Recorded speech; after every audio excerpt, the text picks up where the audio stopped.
Hey, what's up, Roxstars? It's Rox with a little bit of talk about what's at the top of the blog, so let's get to it. Alright, you guys, first up on our list, Instagram and Twitter was alive this week with the salaciousness. I swear social media is the devil. I mean, every night I go to bed and when I wake up in the morning I look at Instagram, and sure enough it's always some shit there, and this time was no different. Supposedly Chris Brown has fathered a now 9-month-old baby girl with some woman named Nia. Okay, so it's not with Pikachu. I'm sorry.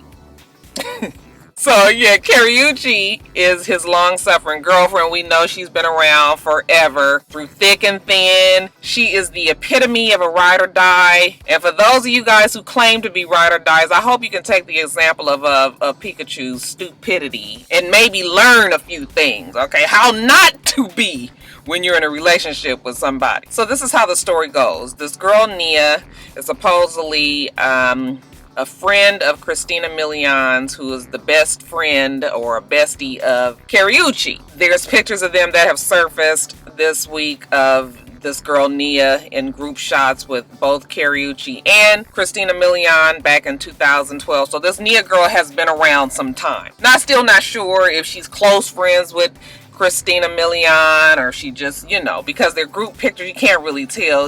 When you get in group shots, you may not even know everybody in the picture, but whatever. But I guess this girl has been around all this time. She had some other guy believing that he was the daddy of this little girl, and this guy has been claiming the child proudly, posting pictures of her on Instagram. This guy is friends with Jay Prince, who is an ex-boyfriend of Christina Milian. See, I'm fixing to lay some 6 degrees of separation on that ass, okay? Jay Prince is the ex-boyfriend of Christina Milian, and that is how the connection Christina Milian and this girl probably came about. But for whatever reason, also, this boy who has been saying that he's the dad all this time is friends with some of Chris Brown's friends, because they have Chris Brown's friend liking pictures of the supposed daddy of pictures of him and the baby. Y'all sticking with me? Okay, so all this has been going on.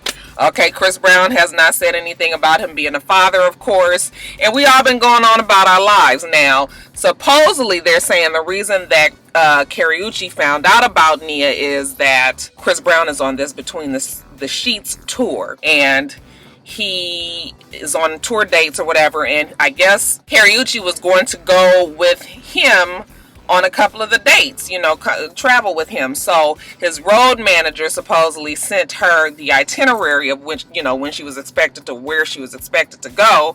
And instead of him sending her hers, with Pikachu on top, instead, he sent Nia's. Back at the end of February, there was a tweet that Keyshia put out that said, "Do y'all know somebody named Nia?" or something like that. Now, I'm sure she put that on Twitter, even though it might not mean anything to any of us. It definitely only needed to mean sense to Chris Brown. I'm sure Chris Brown knew who a goddamn Nia was, okay? So she quickly deleted that, but that was proof that she found out about this girl, right at the end of last month. And then after that, I guess things just took off. Now, Nia, she was supposed to be going on tour with Chris Brown as well.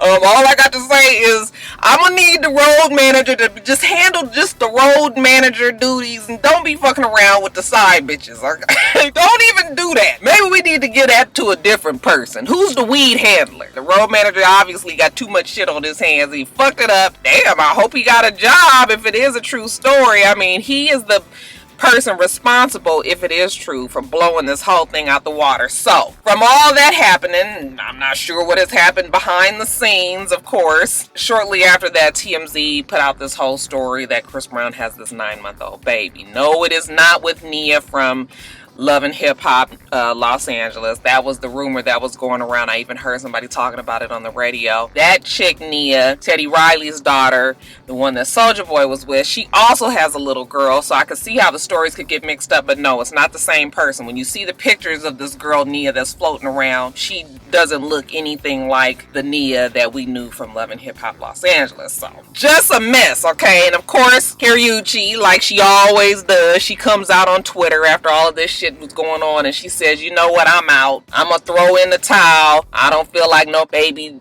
mama, baby daddy drama, or whatever she says, okay? And of course, everybody was like, bitch, you ain't going damn nowhere, okay? I don't know who she thinks she fooling. She's gonna get over this just like she gets over everything else. I mean, the things that Chris Brown has done to her and embarrassed her so many times, and she always turns around and goes right back to him. I was like, bitch, you will be with Chris Brown and that baby at some damn restaurant in a couple of months. You guys mark my damn words. And then, of course, with all this going on, Chris Brown has not even come out to confirm or deny the rumors. He's going on about his life like everything is fine. So I mean, the fact that he hasn't denied it is proof enough to me that he's probably the father of this baby. He's known about it sometime, and you know, it's unfortunate that it had to come out like this, okay? But you know, Chris Brown's not married. I'm not surprised by any of this. I mean, the shit that he's done to the girl in the past, this is just regular par for the course, y'all. So it's no big deal to me. It's no biggie. Like I said, they'll work it out. They'll figure it out. She'll be back with him. I'm just very glad that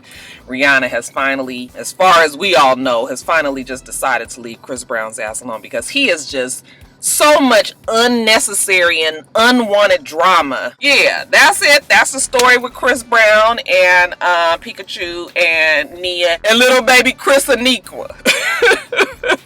If you guys know anything else about the story, y'all go on to leave it in the comment section below. But like I said, this ain't nothing new. This is regular old Chris Brown karaoke bullshit.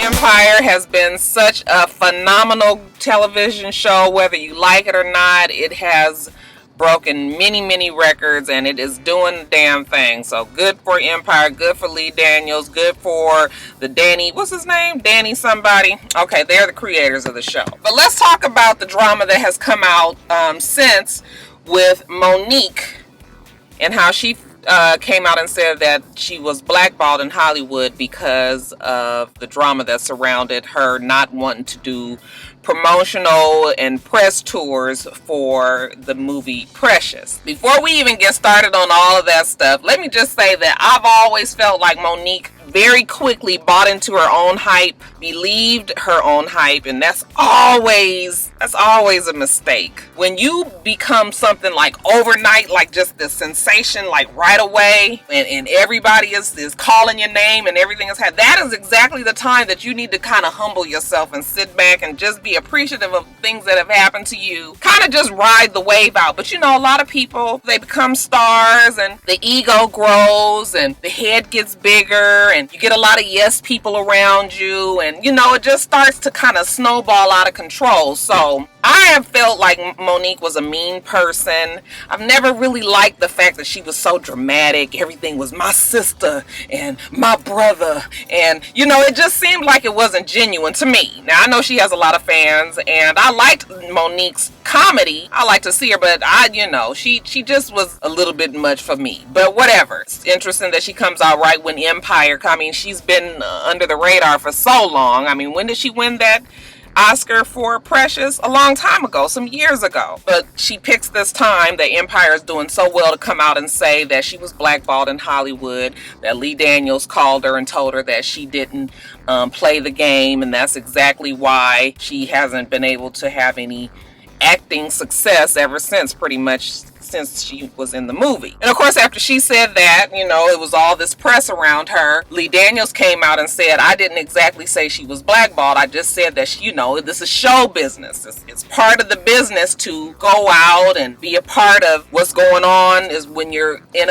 a hit movie like this, and when you are nominated for such a prestigious award as the Oscar, I mean, you have to go out, you have to do promotions, you have to do all of this stuff. It's a season. Everybody knows if you're acting, there's an Academy Award, or there's an award season when there's a whole lot going on. And really, you just kind of put it into your plans that this is what I have to do during this time, especially if you're nominated for Best Actor, Best Actress. You are the face of this movie. This is something that you have to do, right? So then after that, Monique comes out and was just like, okay, well, it wasn't really about the fact that I didn't do the tours or the promotions or anything like that. It's more about the fact that when I got up there and said my Oscar speech, my acceptance speech, I didn't thank Lee Daniels. You know, she didn't thank key people who helped her make the movie. And then, to me, she spit in the people's eye by saying, you know, thank you for this award, and, you know, confirming that it's about the talent and not about the politics. Well, Hollywood is politics. All of that is politics. I feel like Monique was so against doing everything, and I don't really understand why she did it. You know, she came out and said the reason why she didn't do the Cannes Film Festival, which is a very large film festival over in Europe around award time. She said the reason that she didn't do it is because she's doing her show, the Monique Show. She also had this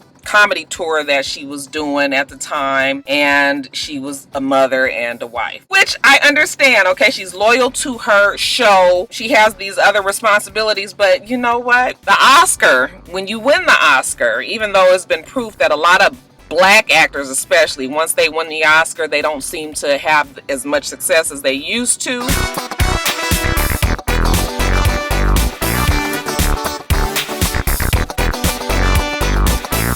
But, you know, when you have something as prestigious as the Oscar, it just seems like your show would have been okay if you just would have put it on hold for a week or two. We know you're a mommy. We know that you're a wife. But, you know, you're a mommy and wife every day of your damn life. You only have this little bit of time with the Oscars to do what you gotta do, okay? And maybe it is a pain in the ass, and maybe it is a lot of stress on these actors and everything, but bitch, go on and do the shit. Yeah, I mean, take your ass out there, smile.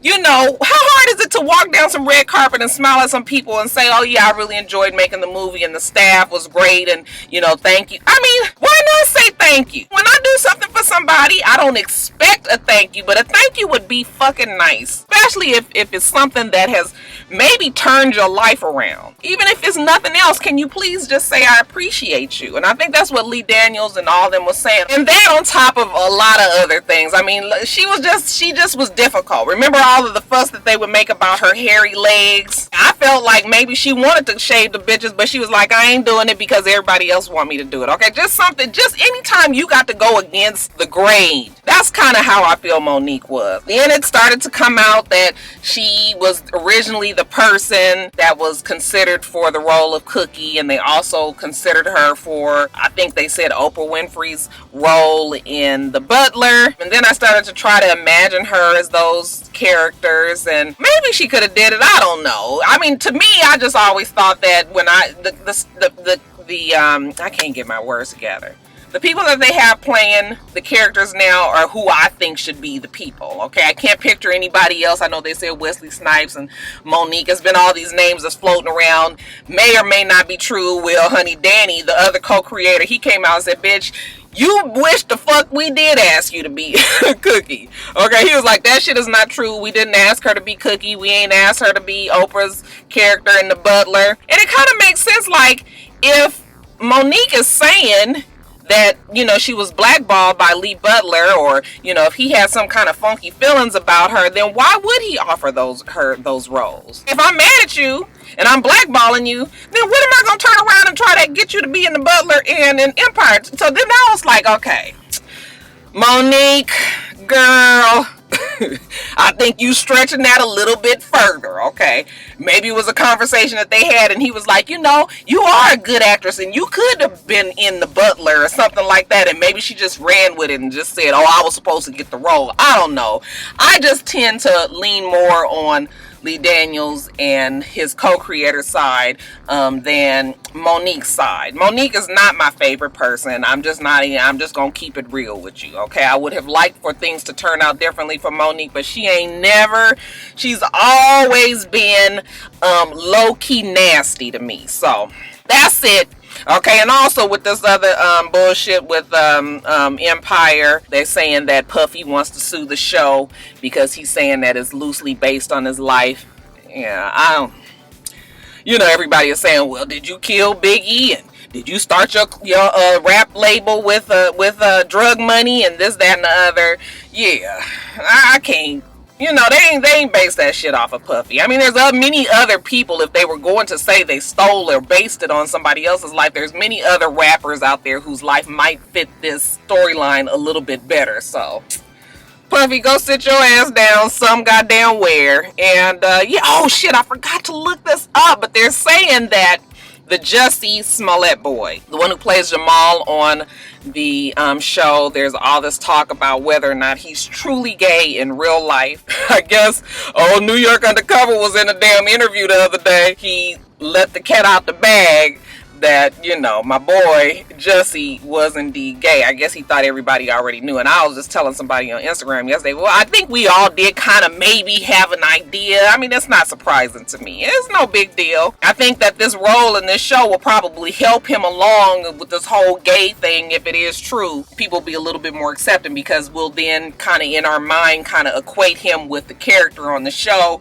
and how much we love the fact that he's gay and he's still trying to do his damn thing on the show, so it kind of all works in his favor. So yeah, but I mean, was we really surprised that Jussie, he likes the dang dang? I mean, I'm not really surprised. I could see him either way, but yeah, that's it. A whole lot with Empire, but it's doing really well. I haven't seen the episode from last night. I'm gonna have to watch it before I do the Black Girls on Television. But yeah, that is it with Monique. Bitch, you better quit all that lying. Ain't nobody was trying to make you be the actor in the show. What do you guys think about it? Do you believe Monique's side? Do you guys believe that she would have been a better Cookie? Can you even see her in the role of Cookie or as Oprah's character in The Butler? Y'all leave all that. So last week, y'all, we were so happy for Keyshia Cole and her estranged husband, her estranged husband, Booby Gibson. It looked like that they were trying to work things out. He went with her to her premiere party for her new reality show on BET called All In, and yeah, they looked like they were really trying to work it out. I had ended up going on her Instagram because I ended up stopped following her a while ago. I couldn't do it no more, but I went on her Instagram and I saw that she had erased a lot of the bullshit that she had going on in the past, and she said it was a new year and she was trying to start things off positively, and I think she was looking forward to trying to see if her and Booby could figure it out. Well, baby, that shit only lasted a few days, okay? Because right after that, Booby, now he's not a basketball player no more, okay? Booby had some injuries, and I guess he's not playing in the NBA. So you know what a lot of people do is they become rappers. I guess Booby is a rapper now, child, I guess. He was about to have this video shoot, and I guess he invited Keyshia Cole to come down to the set, and I guess Booby was getting a little too cozy with one of the girls that was also there, raised an eyebrow with Miss Keyshia Cole. Come to find out, Booby was texting old girl and was just like, I really want us to be friends. Like, I at least want to be friends, but I really want you right now. Don't worry about Keyshia. She just trying to intimidate you, because I guess Keyshia probably was mean mugging. I mean, Keyshia is about that life, bitch. She will beat your ass. Just ask the chick that was at the house with Birdman at 5 o'clock in the morning up in West LA. Okay, so I guess Keyshia was like, bitch, you gonna keep on trying to talk to my man while I'm standing right here. Well, Keyshia somehow was able to get into his phone, take pictures of some text messages that he sent, and she posted it and was like, well, goddamn, okay, I guess that's that. How you gonna invite me to something and then you sitting up here trying to get some ass right up under my nose, nigga? So, of course, everybody was like, oh, that's some fucked up shit, which was, to me, I was just like, I mean, look, it's kind of works like this. They trying to work it out. It's not 100%. Booby may be in it, but not quite, and the same with her. I don't know if they've had the discussion that they was really going to try and cut all the bullshit out, in the background, other men, other women. But I just kind of feel like if Booby felt like he was going to be doing shit like that, then he shouldn't have invited her. I'm not saying that he's 100% wrong for, still wanting to maybe see other people, but I am saying you are wrong for inviting her if that's not where your head is at. Like, say what it is. Fuck. Okay, because this girl is trying to work it out with you and you still doing this right up under her nose. I mean, it's just disrespectful. It's wrong. So, like I said, she posted that, and then it was the baby's birthday a couple of days after that, and, then she gets on Instagram and posts that, Booby hadn't talked to the baby and how he was out at some strip club. She posted a video of a stripper, dancing in his face, her ass going up and down his face, and like, this is what you do on your son's birthday, and this, that, and the other. So then, of course, we all was just like, damn, Booby, it's like that? You just gonna forget about your baby? And I guess Booby just couldn't take it no more. So then he puts out on Instagram like, look, Okay, you ain't gonna make me look like I'm an old deadbeat ass daddy. Okay, I did FaceTime with my son. He was with you.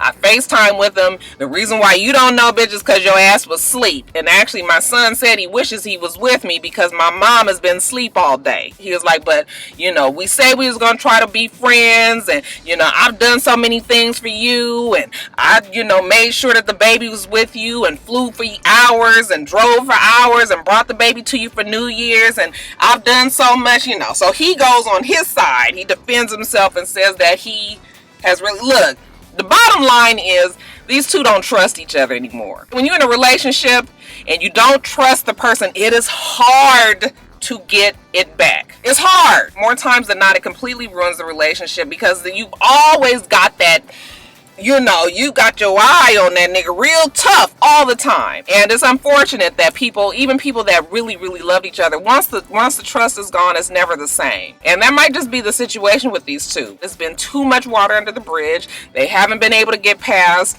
all of the hurt that they've done to each other. Because, I mean, we've seen Keyshia Cole, and that's what he said. He was like, bitch, you the one that's fighting this girl over some nigga. Okay, you the one that's humping pianos and doing all this, doing the most on Instagram, but you mad at me, okay, for what I'm doing. Okay, so yeah, I mean, you know, it's just, it's unfortunate. It's unfortunate, but I think maybe this is a relationship that just needs to just call it a day. Just throw in the towel. Y'all just try to be the best parents you can be and just say fuck it. I have been trying to stay away from the whole Bobbi Kristina stories, but I got a little update. NickGordon, which is the boyfriend, husband, god brother, whatever you want to call him, he has been shut out from the family. They are not allowing him into the hospital. He has not been able to talk to or see his beloved Bobbi Kristina. So he's depressed, you guys. He was on Twitter. He's suicidal, supposedly. Tweets stuff like, you know, he's just ready to just give it all up because he hasn't been able to talk to her. It was her 22nd birthday and he wasn't able to even, you know, tell her that he loved her, you guys. So he's all distraught, and because he's so distraught, I guess he's decided to go on Dr. Phil. Dr. Phil is supposedly going to help him through his depression, his suicidal tendencies, and try to get the young man back on track. Now they're billing it as if he's going to be on there and talking about his whole, you know, how he found Bobbi Kristina in the water phase. Now he's going to supposedly tell this whole story of what happened that fateful day, which if he did do something like that, it would be the most colossally stupid thing to do. You're part of a criminal investigation. You would go on a television show to give your side of the story. I mean, whoever his legal counsel is, I'm sure they cannot be telling him to do something like this. That's why I'm thinking it's one of a few things. Either he's going to go on the show and he's only going to be talking about his depression and how he feels, or he is just saying that he's going to go on the show to fuck with Bobby Brown and the rest of the Brown and Houston families, to just upset them and have really no intentions of even showing up for the show. I'm sick of NickGordon. I'm sure he has a lot of his own side of the story. I mean, you know, it's a lot. That whole family, both sides, is fucked up, really, if you ask me. The Bobby Brown's family is trying to get this reality show going. They're filming right now. Bobby Brown will not be a part of it, his lawyer said. However, his sisters, I think, what's the sister's name? Leosha? What the name? Leola. One of the sisters, the one that said that she blamed Ray J for providing the drugs to Whitney and that he was the reason that she was dead. Okay, Leola, the sister Tina. Okay, and Tina is the one who said that she did crack with Whitney Houston back in the day and her brother. Tina would also be the one that got into the fight with her son Shane at the hotel out here a few weeks ago and, you know, bust a nigga in the head with a champagne bottle. Yeah. This is the upstanding and overwhelmingly loving and supporting family that Bobbi Kristina would be waking her ass up to. Fuck, if I was her, I probably wouldn't want to come back either. I mean, really? You guys are filming reality shows and doing all of this? Yeah, it's so tasteless. Like I said, Bobby Brown said he won't be a part of it. You know, that's his family. Okay, jumping on an opportunity and trying to make some money off of it, obviously. So But it's just, the whole thing is sad. Every time I talk about it, it just upsets me. I don't even like to talk about it. I'm just hoping that the girl is able to pull through, and you know, she can get on to repairing her life if that's what it's supposed to be. But yeah, as far as the rest of it, we'll see if NickGordon makes it on the show. Something tells me he's not going to be on it though. We got a report on Charmaine Maxee Maxwell, who was one of the members of the group Brownstone back in the 90s. She died this past Saturday in a freak accident. So weird and so crazy and so sad. So evidently Maxee and her 11-year-old son and her husband had just returned home from her son's soccer game out in Los Angeles. And I guess she had poured herself a glass of wine to drink or whatever, and somehow had tripped and fallen and fell on the damn wine glass, you guys, and they said it cut her throat. I mean, isn't that the craziest story? So it cut her throat. She obviously wasn't around anybody to have known that she had fallen. She had laid on the ground and bled out for quite some time, they said. I don't know how much later, but some time later, the husband, he's a Danish music producer, his name is Carlston Schack. He found her on the ground, called 911, and then she later died at the hospital. But just, isn't that the craziest story? I mean, you know, I can remember my parents telling me not to run with glasses, not to run with scissors, not to run with forks and knives and shit in our hands. I mean, really, you're not ever really running with that stuff in your hand. Well, kind of sometimes, like if they ask you to grab something, you run in there as a kid and then run back to them because you're trying to get back to the shit that you're doing. But you know, it made me think about all the times that they had said stuff like that and you thought it was silly, and then here it is, a story that somebody has actually fallen on a glass and sliced their neck and died from it. So sad. So sad. I almost feel like it might be something else to the story, only because the story is so crazy, but they say that there's no foul play and they're not gonna do a criminal investigation. They don't suspect the husband. I'm just glad that the little boy didn't find his mom. I mean, can you imagine finding something like that? Oh my God. Just horrible. Just a terrible freak accident. So our prayers go to, you know, Charmaine Maxwell's family, all the members of Brownstone, you know, the fans and the friends of them. Just terrible, terrible. Rest in peace to Maxee. Shani and Tammy, they are returning to the boob tube. Yes, they will be on Basketball Wives. Los Angeles this time, though, you guys. You guys know that they are part of the original franchise, which was based in Miami, but they both lived in Los Angeles, so they were only going to Miami to really film the show. And then they had the Los Angeles cast, and you know, the Los Angeles cast has gone through a lot of changes, and I guess they just decided that maybe they would add Tammy and Shani to that cast. They offered it to Evelyn, and Evelyn was just like, absolutely no thank you. Okay, somebody was like, what if they offered you $2 million? And Evelyn was like, honey, $2 million ain't even enough for me to go on that show. Listen, Evelyn is married to a multi-millionaire baseball player. She's got her son. She's happy living off in Arizona somewhere, damn it. No, I think they're in Los Angeles now. Fuck, I wouldn't try to go back to that show either. Evelyn was like, fuck you and your show. Okay, I was like, girl, that's right. Be over there with your rich husband and your baby and your big ass house and your brand new shoes every day. Ain't mad at all. So Evelyn was like, no, thank you. Tammy and Shani, I guess they ain't got shit else to do. They was like, okay, we'll go on and get on the show. They said that Tammy has been seen filming episodes with Malaysia and Jackie, which is going to be something crazy to see Tammy and Jackie on the screen together. I'm actually looking forward to seeing it. This is the first time that these reality shows have done a mashup like this, and I'm for it. I'm here for it. I'm looking forward to it because LA was, it needed something else. They say that Sunny is gone. Is that her name? Sunday Carter is not on the show anymore. What's the one that bought the trademark for Drea? What was her name? British? Is it British or Brittany? Whatever her name was, she ain't on the show no more. They got a couple of new other people. Somebody from Bad Girls Club. I never watched that show, so I don't know who the girl is. But supposedly a girl from Bad Girls Club is on there. So they've mixed it up. They've changed it up and everything. But they've kept your fan favorites. We still got Malaysia, still got Drea, and still got Jackie. Looking forward to seeing how this new mix-up goes. And I guess they're saying that the show will be back on VH1 sometime around the summertime.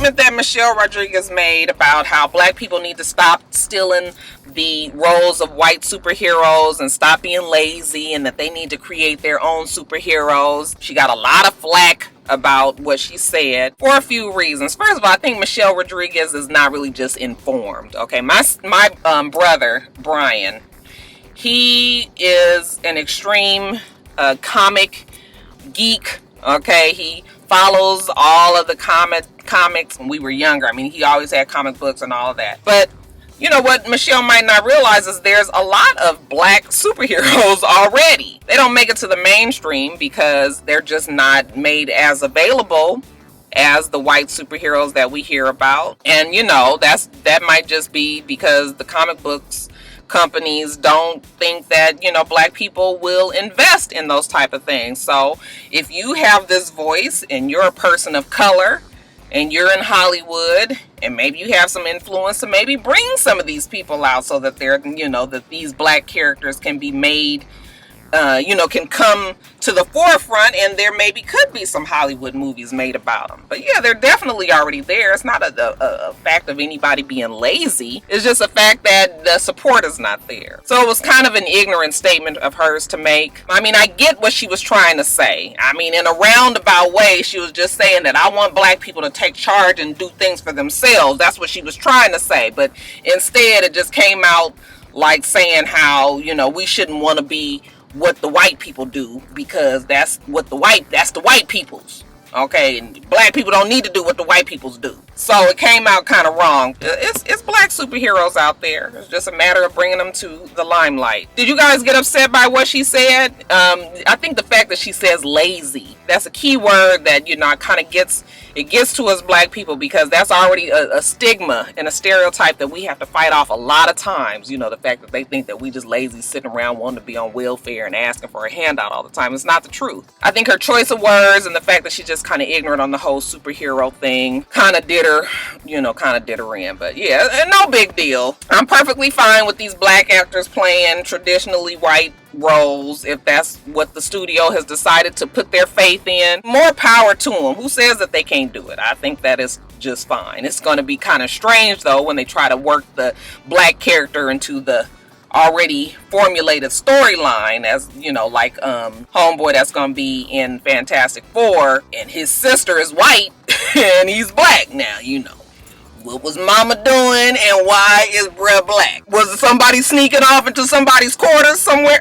You know, so, but yeah, I'm fine with it. I'm fine with whoever they cast. As long as the person can act, I'm fine with it. As far as superhero stories are concerned, I mean, it's not like these are non-fictional characters to begin with. With these, the rumor has been confirmed that they are making an ATL 2. You guys remember the movie with T.I. and Lauren London and all of them, where they're making a part 2, and everybody's real happy about it. I don't know why they're doing that. I feel like ATL is kind of one of those classics that doesn't need to be done again. I have a feeling that it's going to get fucked up, you know, in this second round, because that's usually what happens when you try to bring back a story. I mean, what else is there to say? They went on to college and living their life. I guess we're gonna see them being married or whatever, but yeah, I don't know. I'm reserving comment until, you know, we get closer to the movie releasing and I see a trailer. Ludacris and his wife of just a few months, Eudoxie, have confirmed that she is infanticipating. People were saying that maybe this is the reason why they rushed off and got married back in December. They've been together so long. I mean, why the fuck not get married, and why the hell not have babies? Okay, it's just kind of, you know, bittersweet what had to happen in this order, that he had the breakup baby with Tamika, and then now he's got this. But you know what? All babies are a blessing. So congratulations to the two of you. And speaking about breakup babies and undercover babies and babies that we don't want to claim, let's talk about Jay-Z and this 21-year-old son that they saying that he has. And people are all, you know, I'm not surprised. I mean, I don't know if I think that boy is his son, but I mean, if it was, why wouldn't, I don't understand what's the big surprise there. Isn't rappers fucking just like everybody else? And you know, I'm sure at one time he probably was not necessarily making the best choices. I mean, fuck, we gonna talk about babies, so let's talk about that other child that he got with that woman, that little boy who looks dead on him. I swear that's his baby. That little boy should be about 9 or 10 11, somewhere in there now, you know, and they kept him under extreme wraps. But yeah, if that is Jay-Z's son, like, I'm not surprised. And lastly, Leonard Nimoy died on February 27th. For all my Trekkies out there, I know most of you guys are too young to even know what a Trekkie was, but he played the most beloved character on Star Trek back in the day, and he has died at, I believe, 83 years old. Okay, he meant a lot to a lot of people. Okay, so rest in peace. Alright, you guys, so that's it. We do this every single week, so make sure that you rate, comment, and subscribe, and make sure you come back.